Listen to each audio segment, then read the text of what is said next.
Terceiro ponto sobre a diretriz. Confesso que quando eu abri o documento, a primeira coisa que eu fui procurar, porque também é algo que gera um pouquinho de divergência, né? Que é quando solicitar dosagem de macroprolactina. Vamos contextualizar um pouco.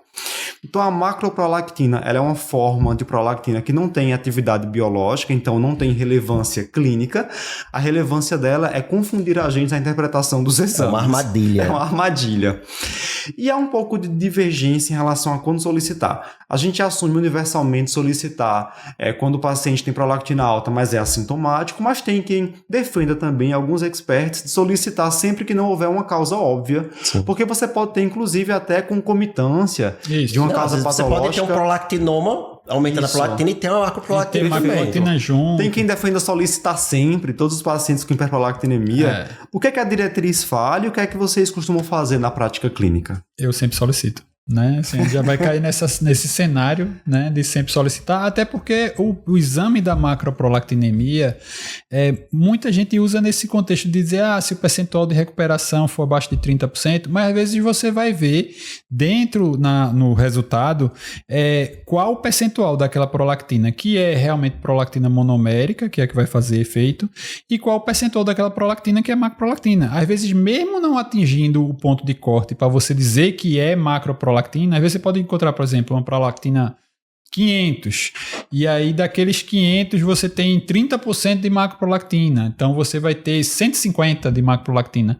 E quando você começa tratamento, você sabendo que tem aquele percentual de macro, às vezes o nível não chega no normal, mas o percentual de prolactina monomérica está dentro do normal. Sei lá, você pegou ali, quando você faz esse percentual de 30% ser macro, isso pode ser mantido até num contexto já de tratamento, e esse 70% da sua prolactina normal pode cair dentro da faixa normal. Então você já atingiu a meta e não precisa intensificar. Então tem várias pegadinhas aí, né? Várias situações onde a macroprolactina pode te ajudar. Agora, o que a diretriz diz é que solicitaria em pacientes assintomáticos, né? Que a princípio nem deveria ter dosado a prolactina. Mas vai que era um adenoma hipofisário, e aí sem sintoma dosar a prolactina veio alta, né? Não tem sintomas. Então o que a diretriz diz tem a prolactina alta, não tem sintomas, dosa.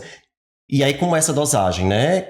A gente faz a dosagem com a adição do PEG, que é o polietileno glicol, porque esse polietileno glicol ele tem afinidade pela macroprolactina, tá? Ele não vai se ligar à prolactina monomérica, que é realmente aquela que a gente pode dizer que é uma prolactina que realmente funciona, que vai ter atividade biológica. Ela se liga à macroprolactina e precipita essa macroprolactina. Então você vai dosar a prolactina antes, vai dosar a prolactina depois de adicionar o PEG, né? E vai ver o grau de recuperação no sobrenadante. Então, por exemplo, para ficar fácil, se antes a prolactina era 100, usar o número de 100 fica fácil a gente entender. Então deu 100, mas quanto desse 100 é de macroprolactina, quanto desse 100 é de prolactina monomérica?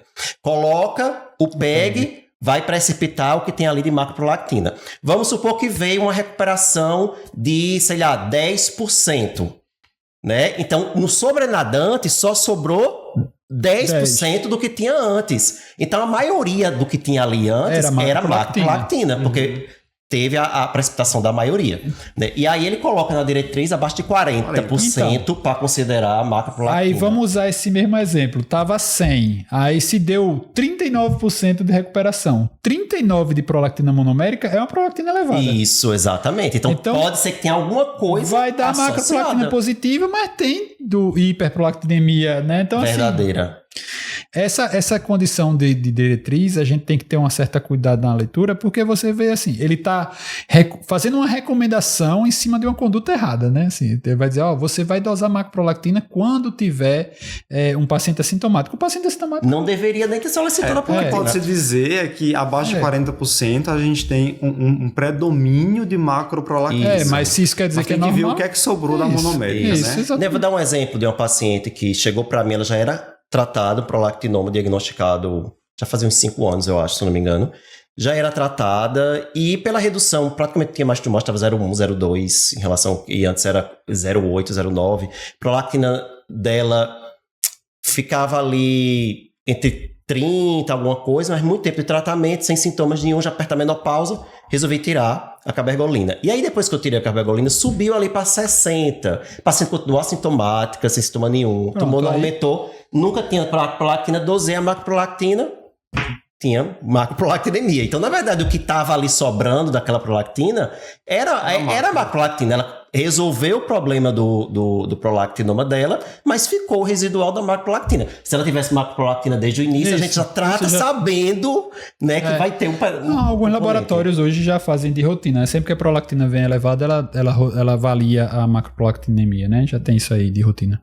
Isso.